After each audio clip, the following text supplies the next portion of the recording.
It's 3 o'clock, and we'll adjourn the special meeting of the Board of Commissioners for Monday, May the 9th, 2022 at 3 p.m. This meeting is a continuation of the series of work sessions of the board regarding the FY 2022-23 budget. And I'll turn it over to Deputy Manager Lancaster to start the presentation. Thank you very much, Mr. Chairman, board members. I'll just give a brief introduction. You have 3 workshop topics today, or departmental presentations. We're going to start with the Board of Elections, and following Kristen, we will have Julie Broom from Human Resources, and then Van Harrell from Tax Administration will wind down the day. This should be one of the shorter workshop sessions for you, but as always, this is really for you to ask questions, provide, or ask for any clarification, so please do so, and I will introduce Kristen Jackman.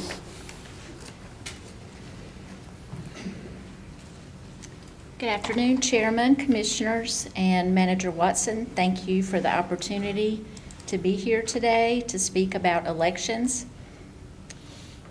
I am Kristen Jackman, the Director, and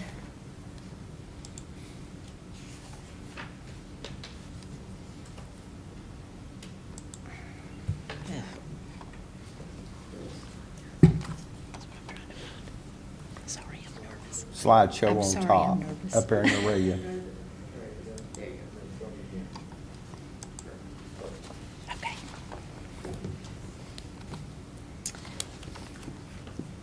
And I only know that because I've seen about 10 other people do the same thing. Good, good.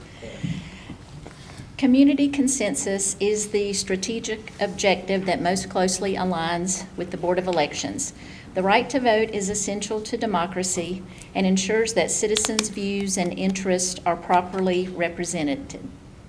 We work to extend this right to all residents through an impartial electoral process, credible administration, effective oversight, informed and active citizens, and inclusion of all groups of people. The department has 2 programs: election administration, which includes voter registration database management, that is removing deceased voters, felons, those who are inactive after 2 federal elections, those who have moved out of the county, and new registrations, party changes, and changes of address. Jurisdictional updates and geocode auditing. Every new street and address that is added to the county system, we have to enter that into the state election management system to ensure that the correct jurisdictions are attached to that address: North Carolina House and Senate, municipal, school districts, so that voter is ensured to get the correct ballot when they present to vote. Also handles candidate filing and campaign finance compliance and report auditing, voter outreach and education, social media, which we have Facebook, Instagram, and Twitter now, and website design and updates. Those are all in our office. We have a 5-member board. Administration cost includes board member compensation, training, website hosting service and software license, staff and board training and certification, and public records request. So far this fiscal year, we've had 126 records requests. Costs that are specific to elections include the temporary office staff, precinct officials, and early voting officials, our ballot coding and printing, voting equipment coding, programming and testing, equipment software and maintenance license, absentee by mail voting, voting site rentals, equipment delivery, recounts, audits, training manuals, postage, supplies. The Board of Elections has 10 full-time office staff.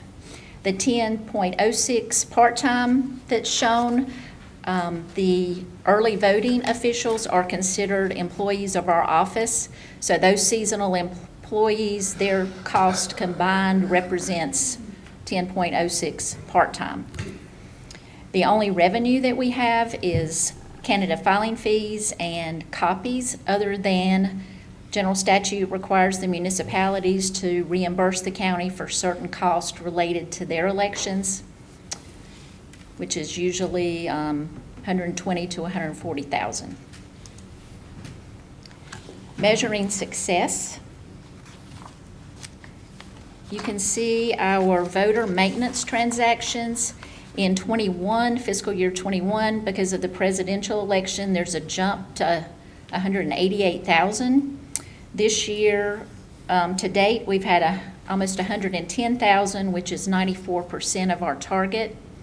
Voter outreach and education, we've increased that to a goal of 36 events for this fiscal year. We are at 92% of that target to date. And election worker training, we have already exceeded that number. We have trained 672 residents to work early voting or at election day precincts this fiscal year. These are measures of the transactions. We don't necessarily consider this as the success of our office or voter turnout as a success. We're required to offer the same services to all the residents and eligible voters of the county, regardless of the turnout. So we measure our success by offering a secure, fair, and accessible election. Recent accomplishments, other than, in addition to the regular elections, we conducted a special election for U.S. District 9 primary and general election. We also conducted the largest election in Union County history with the 2020 presidential. That had the highest number of voters, highest number of by-mail ballots, early voting sites, and hours. And since elections are considered critical infrastructure and essential employees, our office remained open and staffed during the pandemic. Other accomplishments included measures that we added to further secure our elections. We completed an audit from the U.S. Department of Homeland Security. We became members of two groups, the Multi-State Information Sharing and Analysis Center, which is MSISAC, and EIISAC, which is the Elections Infrastructure Information Sharing and Analysis Center. We tested, purchased, and rolled out the Hart InterCivic Verity voting system, which has enhanced security features. Our social media accounts were verified as trusted sources of information. We completed a COOP, which is a continuity of operations plan in case of an emergency. Partnered with emergency services to supply PPE to the voting sites during the pandemic. We redesigned and administered the Union County NCElections.gov website. Groundbreaking for the BOE expansion and renovation, which will add additional security features for our office. We successfully completed the North Carolina State Board of Elections wellness check, which was 2 state staff members that came and audited our office. We volunteered and participated in the North Carolina State Board of Elections Risk Limit Audit Pilot Program. And we also added measures to increase the knowledge and credibility of our staff. We now have, since 2019, we've had 5 of our staff members complete the training and pass the state certification exam to become North Carolina State Elections Administrator.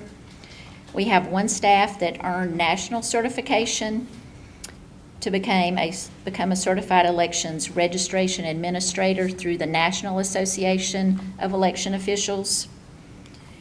2 staff were appointed to the North Carolina State Board hubs. Those were groups that help work with state board staff to renovate, update processes, one was in the voting systems, the other in voter registration. And those hubs just earned a clearinghouse award from the U.S. Election Assistance Commission. We've also have a, Would you mind, you go ahead, I think you click resume slideshow up there. Yes. I know Jerry, I didn't open my book, I'm watching on here, so. Okay, I'm sorry. No, I apologize. sorry. We had one staff that was accepted into the Leadership Union class and one that completed the Union County Emerging Leaders Program. Also, we are working to expand our voter outreach and education. We are live streaming our board meetings now. We implemented online training opportunities for election officials. We've had an 83% year-to-date increase in voter education and outreach events. And we have a YouTube training video library for our election officials.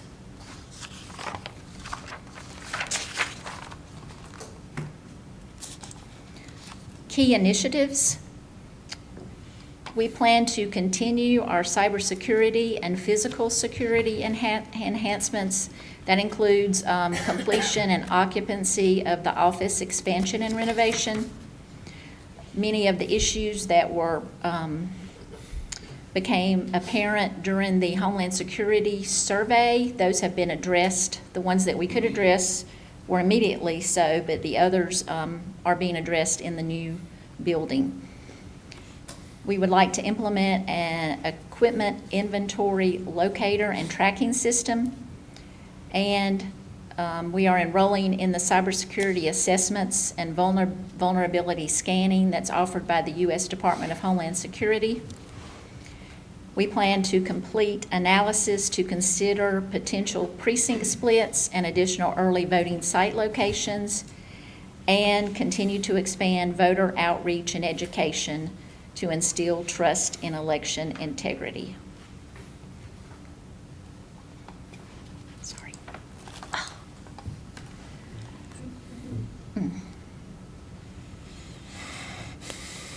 Challenges other than this is misinformation, disinformation, and malinformation of voting processes and election security. We are trying to fight that with public education, social media, and outreach. We plan to have, at this point, we have been invited to speak at several political organization meetings, precinct meetings, nonprofits, and we are planning to offer in-person classes, something like a citizen or voter something like where they can come in, a citizenship academy, kind of like the police department does, where they can come in and take classes and us go over specific processes within our department. Another issue we have is high density growth in the county without increased public infrastructure. Basically tax funded facilities to house early and election day voting. Early voting allows us, and the statute encourages us to use tax-funded facilities for early voting. We're in several fire departments at this time. Waxhaw Volunteer Fire Department, just within the last 2 weeks, has become our largest precinct. It's been a challenge to find another early voting site in the Waxhaw area. But these are issues we'll have to address in the very near future. Recruitment and hiring process of qualified party-specific election officials. We know now that unaffiliated voters are the largest registered in the state in Union County. They outnumber Democrats. There are a lot of individuals we found this election more than ever, dozens of individuals that have signed up with the parties to be observers, but yet those party-appointed positions for the precincts, we've had trouble, and the party has had a little trouble locating those. We are staffed for this election, but there's a seems to be leaning more toward observing than participating in the election process. Competitive pay for our election officials and staff. Opportunities, we have collaborative partnerships with community leaders, support from county departments and management, and we have a educated, trained, and committed staff. And all of this working together, we feel that we can address the challenges that we have before us. Do you have any questions? Mr. Chairman. Dave, Commissioner Williams. Thank you for your presentation, Kristen. You'd mentioned, I think in fiscal year 2020, that there were some enhanced security features that were part of the rollout for the Verity system. Could you go through what some of those enhanced features are? Yes, we only vote paper ballots now. Every ballot, unlike some of the counties, is a normal size paper ballot. Even the ADA machine prints the regular ballot. Our ballots are printed on watermarked paper, special weight and watermark. It has a barcode where that ballot can only run through the tabulator once to be counted. We have two-factor authentication for our equipment. You have to have a key and a code to access, which we lock those with seals, tamper seals, numbered seals. Those are the main enhancements with that new system. Okay, thank you. And the last question is, you talked some about precinct analysis and creating precincts, splitting precincts. Can you go through some of the factors that you all consider when creating precincts, when splitting precincts? Yes, we have to consider the voter registration. We'd like to look at the census tract and not split a precinct within the census tract.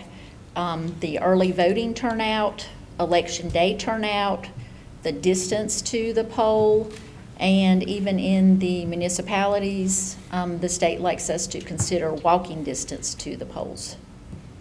Okay. Thank you very much. Commissioner Helms.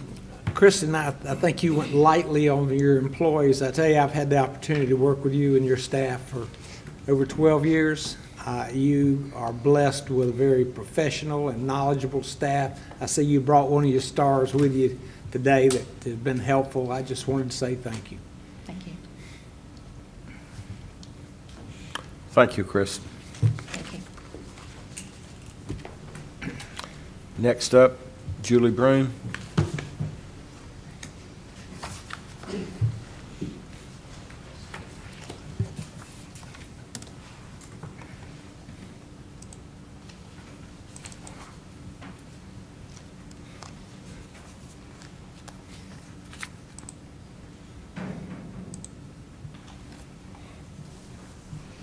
Good afternoon, Chairman Ray, Commissioners. Thank you for the opportunity to discuss the Human Resources Office and how our work supports the county workforce and operations.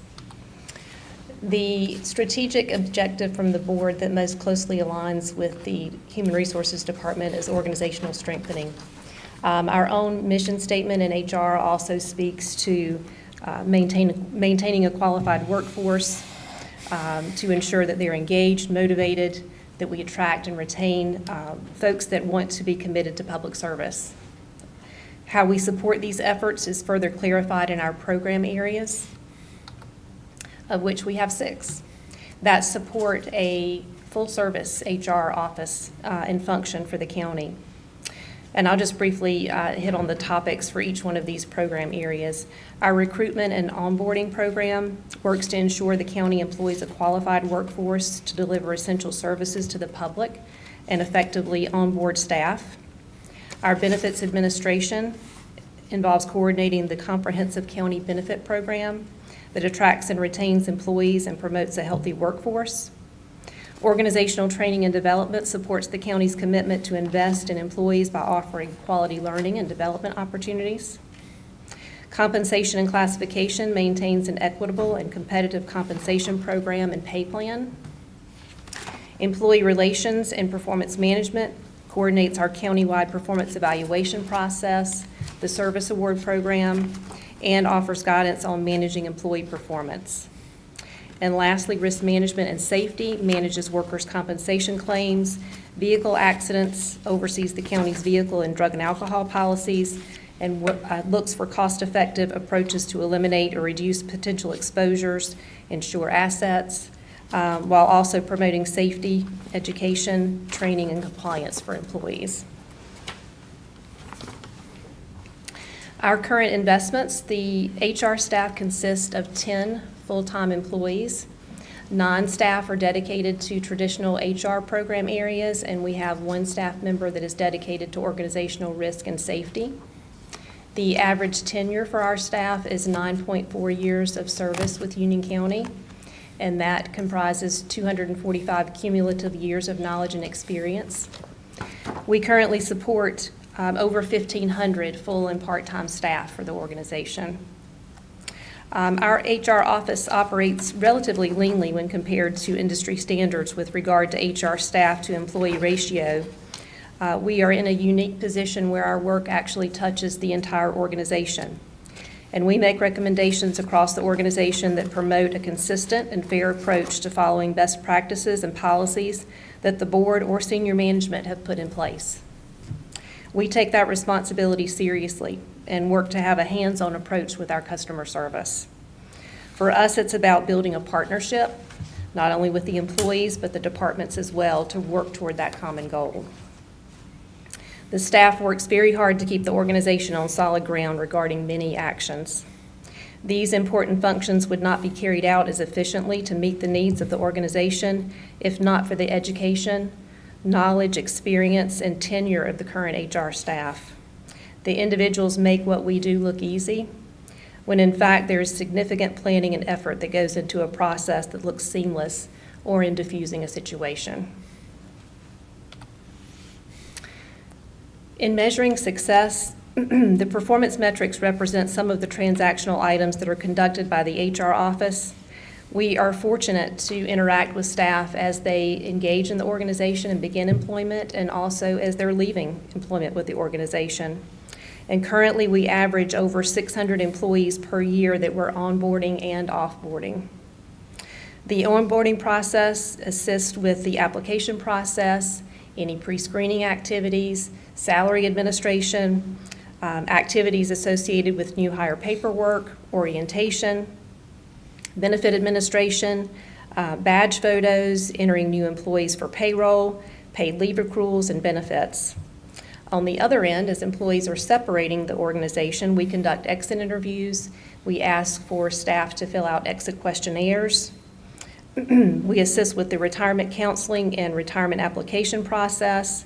We coordinate the final benefit information, any payouts of accruals. We notify the organization of separations as well. In between all of that, we have personnel action processing. And these actions can represent internal transfers, promotions, reclassifications, supervisory changes, budget code changes, and maintaining a database for position control. And that's just to name a few. In that employee life cycle, there are also significant training initiatives for supervisory development, emerging leaders, employee skill development through online learning is represented in this metric, but also through formal programming. Other items that are not represented currently in our metrics are activities that relate to employee touch points with employee accidents and injuries, vehicle incidents, general liability and property claims, and contract reviews. For recent accomplishments, I've listed a lot on the screen, but I'm not going to go over every one of these items. I'm just going to hit the high points for you here. But a few of the accomplishments that have occurred since FY19 in the area of recruitment and onboarding. Although the pandemic put some limitations on in-person recruiting, we were able to hold career fairs in 2019 and 2020. And we actually have one planned for this week on Wednesday at the Farmers Market from 2 to 6, so come and join us if you can. We have enhanced our social media presence in partnership with the public communications team to assist with recruiting and work to create recruiting videos using our county staff to highlight positions and the culture of working with Union County government to attract new employees. Enhancing the employee experience, we had to make some very quick adjustments in response to the pandemic. And one important aspect of that was continuing to onboard our new hires and providing that information to new employees. We quickly created online videos for our virtual orientation experience and expanded our online platforms to accommodate electronic new hire paperwork and provide a platform for all new hire resources and onboarding to streamline this process. The HR staff has spent significant time since 2020 regarding COVID-19 related benefits, from researching and developing policy and programs to creating forms and guidance documents. We administered and coordinated all COVID leave benefits, which included a few in-house benefits, as well as the federal benefits of emergency paid sick leave and EFML. We worked to respond to the 2020 Employee Climate Survey results to create new benefits for volunteer time off, paid parental leave, and floating holiday for county employees. As far as employee investment, the board, along with senior management, have supported a strong investment in employee development. And in doing so, we've been able to continue our leadership development program and also rekindle our emerging leaders program for high potential employees. We expanded our online learning platform and library of virtual trainings, which were highly utilized during COVID, and additionally continue to offer targeted training for supervisors. Since 2019, we have also coordinated 2 employee climate surveys for the board in 2020 and 2022. HR innovation, there were substantial COVID-related benefits, as I've mentioned, offered during the pandemic that were greatly appreciated by employees. The administration of these benefits and providing resources has spanned across 3 fiscal years at this point. This was not a one-time application of benefits. It's been a continuous effort with multiple benefits and varying eligibility to coordinate each and every pay period for our employees. A compensation and classification review was conducted and finalized in 2021 that culminated in competitively adjusting the pay ranges and kept employees on the trajectory to meet market rate.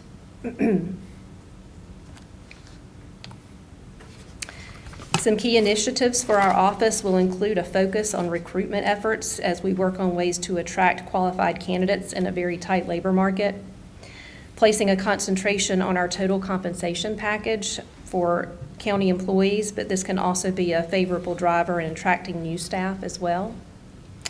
We will take time to review the 2022 Employee Climate Survey results from January and work on any actionable items in response to this feedback. We will also keep a focus on training, both our supervisors and employees, to increase those developmental opportunities. And now that virtual technology has taken a greater hold in our organization, we'll be looking for ways to leverage that technology to touch as many employees as possible in an effective way.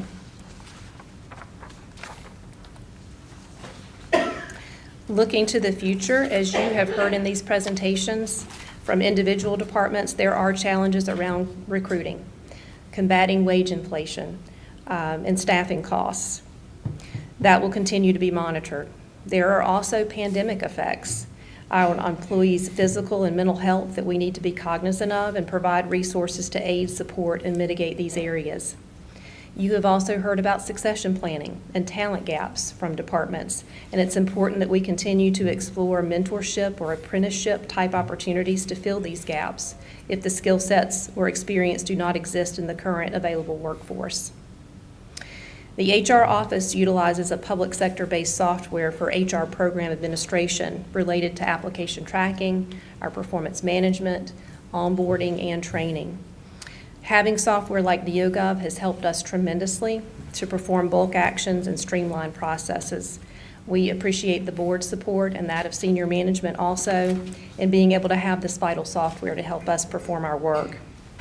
Our functions also heavily support payroll, and I echo their acknowledgement of the need for an integrated system to create efficiencies in our work processes. Lastly, our office can be affected by ever-changing field of legislation and compliance requirements, and often this emerges without notice. We experienced this several times through the pandemic. It requires an agile staff to make adjustments quickly in response to new requirements, and this is an asset that you have in the current HR staff. While we work as best we can within our current resources to meet the basic operational needs of the organization, there are other areas that our current staffing level does not allow us to address. It is my hope that as we continue to grow our population with employees, that we can consider opportunities to staff the HR office as well to facilitate a more proactive approach to meeting the needs of the organization. And I thank you for your time. If I can answer any questions, I'll be happy to. Any questions? Julie, I was just sitting here, I guess the primary job of a commissioner for all of us is to be a cheerleader for the employees and a facilitator for what needs to happen. And I was thinking back to when I was a teacher, and we had what they call educator passport. Companies that, if you showed your county card, you would get a discount. And I don't know if y'all have ever looked at that, and Lord knows I know you've got all you can do, but it may be an opportunity for county employees to get a little perk by working here. And restaurants don't seem to need any help getting business now. If I was in a restaurant business, I would put a Quincy sign over my sign so people would think it was Quincy's. But anything that could help, and I know you probably communicate, do we send a newsletter out weekly, monthly, whatever? Through public communications, yes. And just tell them how much that we all appreciate them and believe in them. And, without human capital, this thing would grind to a stop very fast. Very much. Thank you. Thank you. Thank you.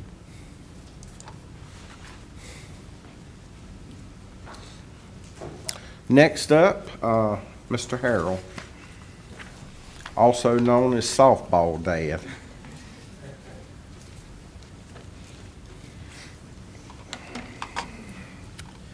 We try, put it that way. Well, I enjoy watching it.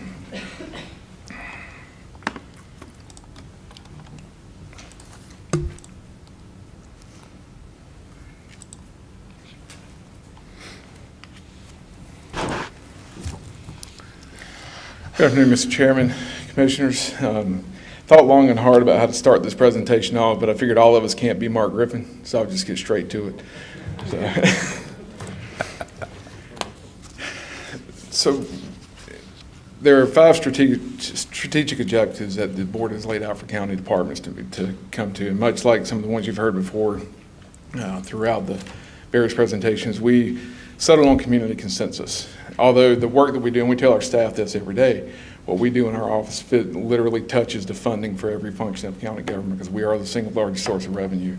And it's incumbent upon us to make sure we do our work accurately, correctly, so that the county's revenues as a whole are not impacted negatively. But we feel like developing relationships based on trust, understanding with taxpayers, municipalities, fire departments, commissioners, and other elected officials throughout the county is key to the success of what we do. Within our department as a whole, we have 4 divisions. We have our assessment division, which is primarily responsible for maintaining land records, tax relief programs, and personal property assessment. We also have our real estate appraisal division. That's exactly what it says it is. They handle the appraisal of all real property in the county, business and residential. Collections department, again, we're fairly self-explanatory.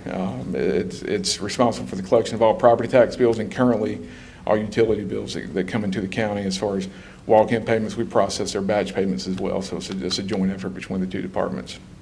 And then the overall management function is tax administration, and we try to centralize as much as possible in one area and then provide direction for the departments moving out from there. I do have 2 of my 3 division directors here today. Phil Every, as you all know, he's been here a long time. He's our appraisal division director, and Mitzi Balcom, whose time is limited. She's our collections division director. She is retiring June 30th. She has 28 years with the county, and we're gonna miss her. Her replacement is Kristen Foxworth.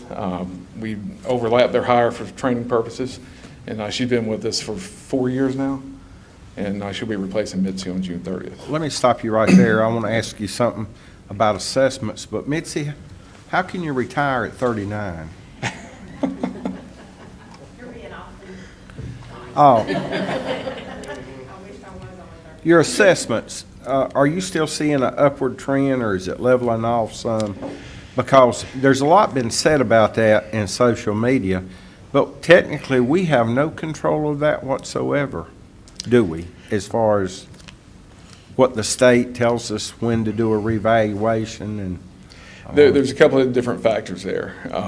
First is, as you know, we triggered the last 2 reappraisal cycles based on the sales ratio, and that's the number that the state measures based on our value compared to what properties are selling for. And the way they measure that is they gather data from the Register of Deeds office and compare that to the based for the sales price to the assessment amount or the appraised value, and that's where those numbers come from.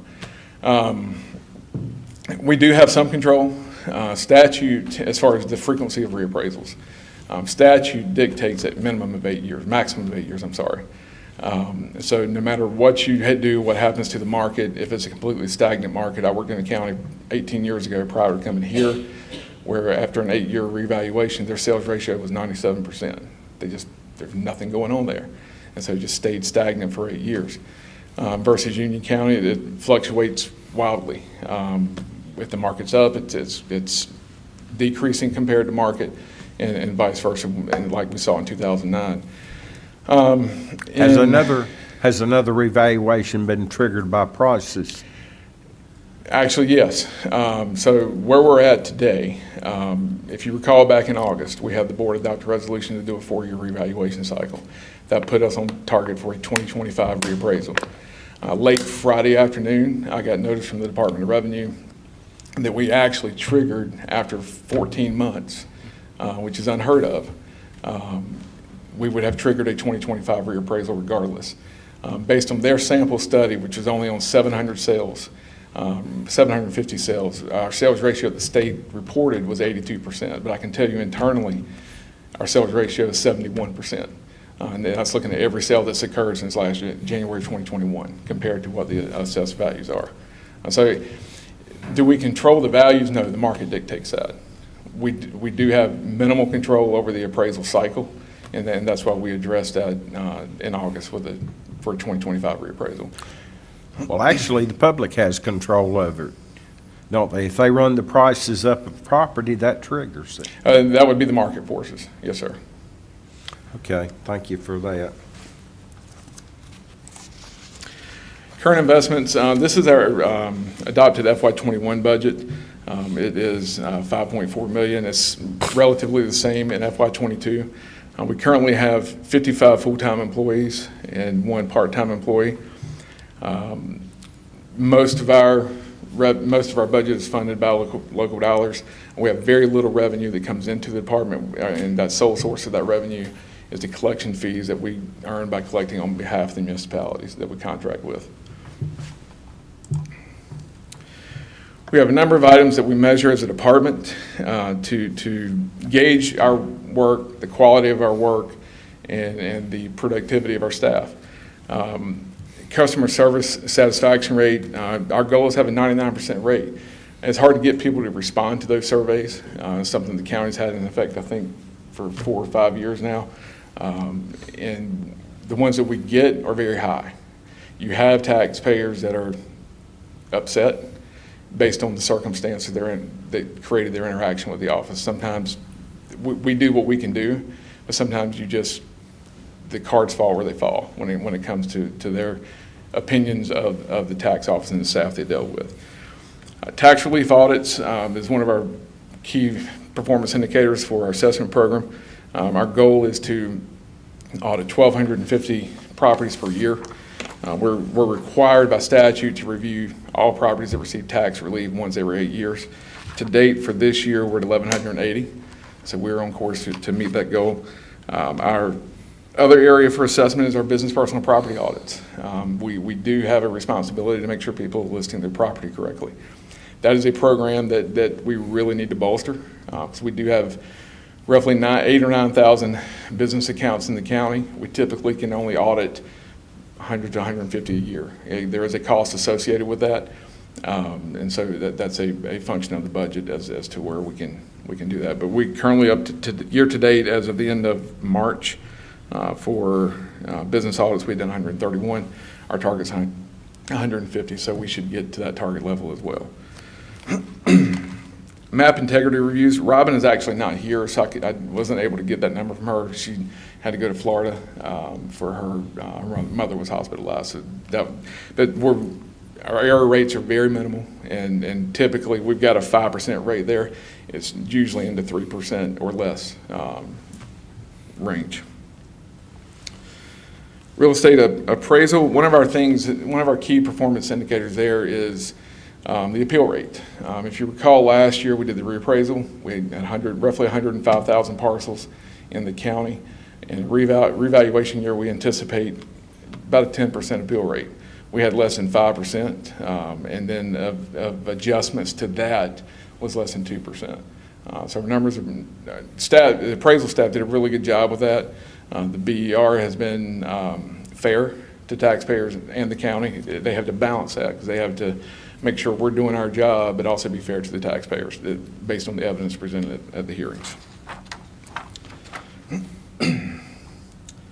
We're also required to review every parcel in the county once every 8 years. Current appraisal staffing levels does not quite get us to that point to where we can do that ongoing. Our goal to do that would be 13,000 parcels a year for review. We're currently at 8,000 for this year, and that includes both physical review and desktop review based on the aerial imagery that we've acquired through pictometry. Collection rate, that speaks to the sustainability of the organization. We are consistently in the top 10 counties in the state in our collection rate. I think this year we came in the top 5. We ended FY21, I believe it was at 99.78%. Year to date for this year, we're slightly ahead of last year. We're currently at 99.56%. With a couple more months to go. So I feel confident that we'll match last year's number, but we have met budget for the year from a revenue standpoint, so we should be in good shape. And then just a number, just to look at the volume that we typically see with direct customer contacts. Last year for FY21, you can see we had 57,406 customer contacts. We estimated 60,000 for this year. Foot traffic and call volume is a little lower this year compared to what it was last year, and we're currently sitting at 42,400 for this year. But again, we still have a few months to go, but we'll come in below that 60,000 point mark. Recent accomplishments going back to FY19, we went through a major technology transition, started the implementation of a new software product. We were a beta site for the one of 2 beta sites in the state for this company. It has gone fairly well considering all the work that we've had to go into it. And I can just attribute that success that we've had to the hard work of the staff. They have spent countless hours doing quality testing, quality assurance, making sure data is accurate, and just making sure the functions of the system are functioning the way they should. We still have work to do. But we're a long ways from where we started a couple of years ago. That year, we achieved a collection rate in excess of 99.6%, which was the highest to date for the county. FY20, we brought in the second component of the software, which is the CAMA system that handles all the valuation pieces for the software. We did that in conjunction and preparation for the revaluation. That went well, and again, we're still making improvements as we go through that, but the software itself has been solid. We continue to maintain a high collection rate in the middle of a pandemic. We did have a dip, but it was not significant. We still were right on that 99.5% mark. It was just a couple of tenths below that, but I think considering that we did 0 enforcement actions for collections that spring to just help people out. And work with them and paying their tax debts. That spoke to the hard work of the collection staff. And that was the same year that we started the buying of flights with pictometry, doing the oblique aerial imagery, and some tools that come with that to help us do our quality reviews without having necessarily step foot on property for every single property in the county. FY21, that was the big year for us. That was the reappraisal. We foster community awareness. We did with town hall meetings. We did over 33 engagements with the public, whether it was through municipalities or various civic organizations throughout the county. Got a lot of positive feedback from that, so that's something we will continue to do moving forward. As I touched on earlier, the appeal rate was less than 5%, and we actually, that broke the record again for the collection rate with 99.78%. For FY '22, one of our key things has been to develop succession plans, or finalize succession plans for the next several years. We have, you heard me mention Mitzi's retiring. We have roughly 45% of our staff that is retiring within the next 36 months. So we've got a lot of experience that's in the office right now, and we've got some young people that are stepping up and have expressed their interest to grow and stay with the county. So we're thankful for that, and we're putting those people in place. And then we also executed 2 additional interlocal tax billing collection agreements with the Village of Marvin and the Town of Waxhaw. So our goal is to be as customer friendly as possible, and we think more of those agreements that we can obtain. We know there's some jurisdictions that we likely will never collect for, which is fine. But the goal is to provide as many taxpayers as possible with a one-stop shop for any information they need. Key initiatives for FY '23. We are going through, with some of the transitions of staff, we are going through an organizational restructuring. That is part of the budget for this year. There's no additional cost. It's kind of shifting positions and grouping departments differently. With that, we will be moving from 3 divisions to effectively 2 operational divisions. We're centralizing or grouping all of our land records functions and real estate appraisal under 1 deputy tax administrator, and then we'll move personal property over and group that with collections under the other deputy tax administrator. All the people are staying the same. There's nothing new, but that is a shift in organizational structure that we're doing this year to better align and better utilize our resources. We are already beginning preparation for the 2025 reappraisal. That work starts almost as soon as the last one is done. So we've done minimal work at this point, but over the next 2 years, there will be a tremendous amount of work and effort that's put into that appraisal process. We will continue to maintain high collection rates and build community consensus through community outreach initiatives. One of the things we did earlier this year was we held a meeting over at the Ella Fitzgerald Senior Center to talk to senior citizens about tax relief programs that's available for them. It went over well. It was a small meeting, but we will do more of those and continue to do that throughout the county. And then the final thing that we want to do for FY '23, we've been putting this off. We are going to be going through audit process and verification process to hopefully receive the Certificate of Excellence in Assessment Administration, which is issued by the International Association of Assessing Officers.